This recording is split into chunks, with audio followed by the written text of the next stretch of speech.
venture out to another part of the country. And so I guess it was the summer between junior and senior year. I just remember traveling around with my parents, looking at colleges, and we went to Boston.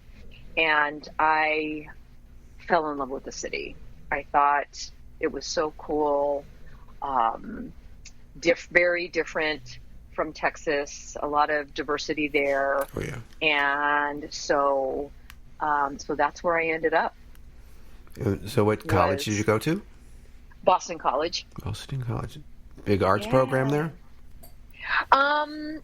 Well, I don't even know, because at that point, that's when I put art on hold. Because going. So I'm gonna take it back to the Michigan days. Mm-hmm. So when I was a little girl, I remember my mom asking me, "What do you want to be when you grow up?" And I said, without hesitation, I want to be an artist. I want to be an artist. That's what I want to do in my life. That's my calling, or whatever I said as a 5-year-old. And her reaction was, art's fun. It can be your hobby, but you can't make a living doing that. My mom kind of put that twist on it and said, Pablo Picasso was only famous and rich really towards the end after he died. And so, she kind of left that imprint on me. And so... Why do you think she did that, though? Now as an adult, I know she was trying to protect me. And she didn't know anybody who was making money as an artist. And she's a doctor. My dad's a doctor, a physician, very practical. Our culture is, very much like work hard, go to a good school, white collar profession, doctor, lawyer, kind of. But not the arts. Yeah, not so much the arts. I think like they... I really felt like as a child they didn't ever stifle me and say I couldn't do anything, but I do remember that conversation being very pivotal for me, and thinking like, I can't do this as a career. I can only do this kind of like for fun. And so hence fast forward, moving on to college, I was like, okay, well, what the heck am I going to do? Because I need to be responsible and do something where I'm going to set myself up so that I can make money. And I knew I didn't want to go down the doctor path, do the medicine thing. And I'm grateful that my parents didn't force that on any of us. Their advice was always, if you want to get into medicine, great, but do it because you want to help people. Don't do it to make the money, because yes, you'll make money, but it's also a lot of headache, hard work, and So I didn't choose that. So I thought, well, okay, well, what can I do? I'm going to go into business. I'm going to be a business major. And so I went into the business school and thought, well, what's kind of creative? What could I do? And so for me, it was marketing. Didn't really know tons about marketing, but I thought, okay, that sounds creative. So let me, pursue that. And another area in my life that I was really interested in was just connecting with people. So even as a little child, I loved connecting with new people, meeting new people. I was always that friend who people would turn to for advice. And so I thought, okay, maybe marketing is more the creative side, but I also like people and working with people. So let me explore this human resources thing. So that's kind of, where I went. And so I really put art on the back burner. Did you do any kind of art during this time? Not even writing? Nothing? No. Wow. I think the most creative thing I probably did was keep a journal. Okay.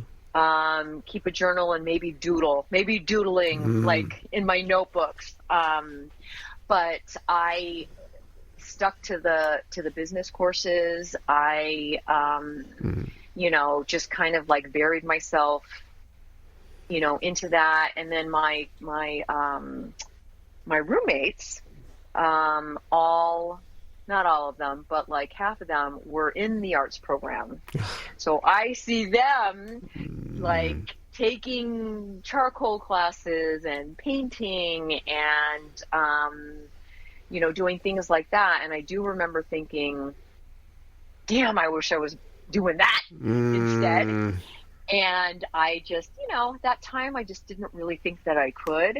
I really felt like I had to stick to the script, get the business degree, keep going. I gotta, do what's right and make my parents proud and be responsible and earn a degree where I know I'm going to be able to make some money. Yeah. But I think it was probably some little divine intervention that you just so happen to have roommates as artists, huh? Yes. Not a happy accident, I guess. Yes. Yes. And, but during that time, I can't even remember doing any kind of drawing or painting. And then, after college, I had got my degree and I started in the working world and started off doing retail management. That's what that was my first career. Hated it, and for me, it was long hours, being on your feet all day. The pay wasn't that great, but I got discounts on clothes. Yeah. So gotta get something out of it. Right.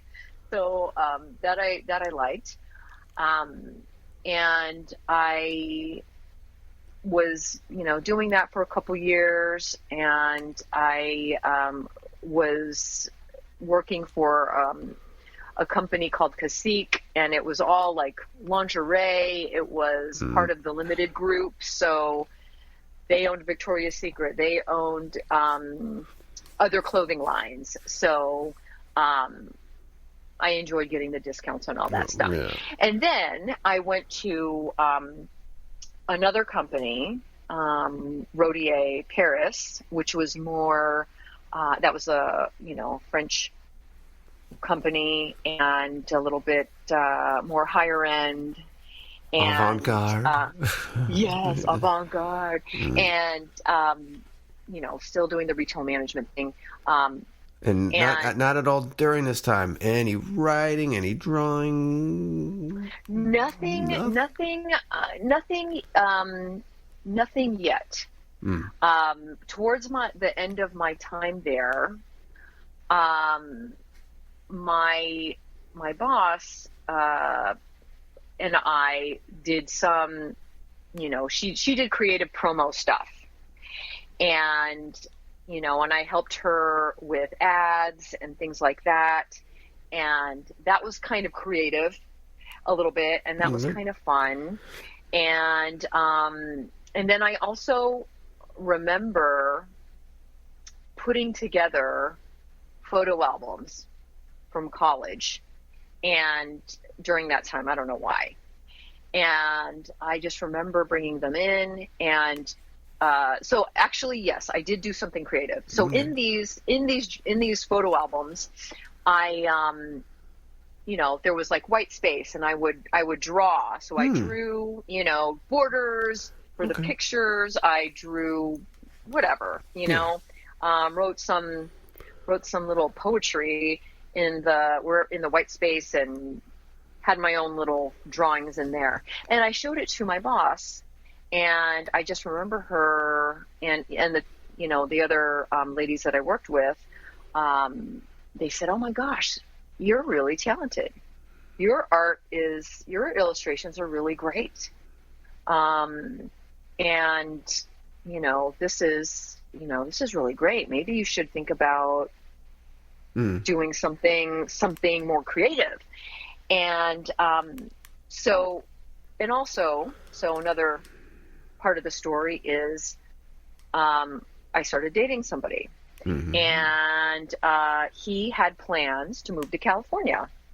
And my brother was in California. My best friend at the time was in California. And I just thought, maybe it's time for me to go.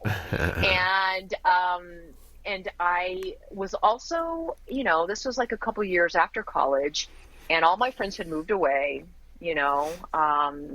and are starting their lives. And I just thought, you know what? The college chapter has kind of come to a close. And this first career, okay, I'm done. And so I just thought, you know what? I think I'm going to move to California. My boyfriend is going there, and my brother's out there. It's not like I don't know people.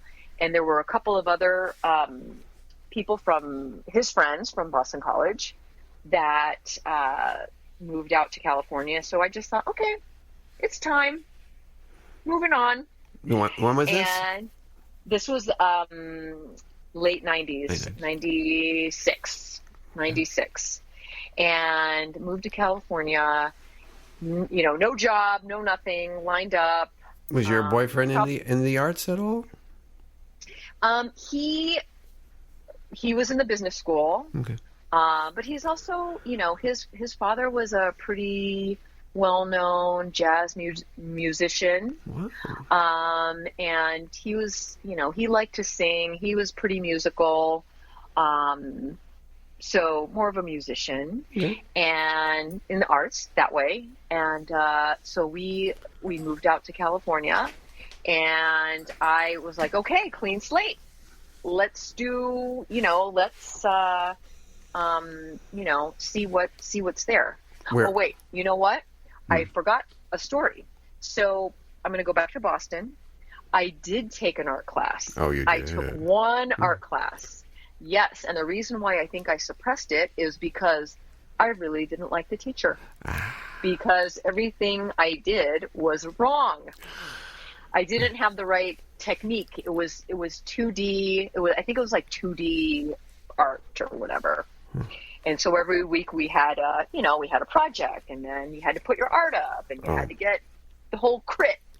And I get that it's just part of the deal. Was this in college, or was this like a class you took on the side? Post. Okay. Post college. Okay. Yeah. So while I'm doing my retail management stint, I did take a class. I did take a class before I moved, and it was probably that same year, 96, early 96, and I just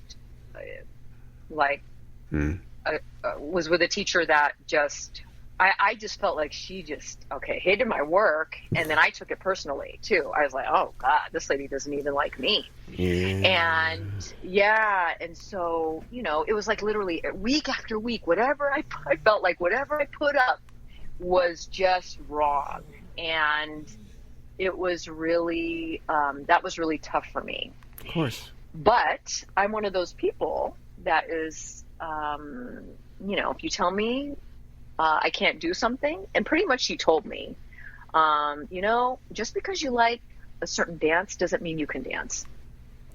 So pretty much don't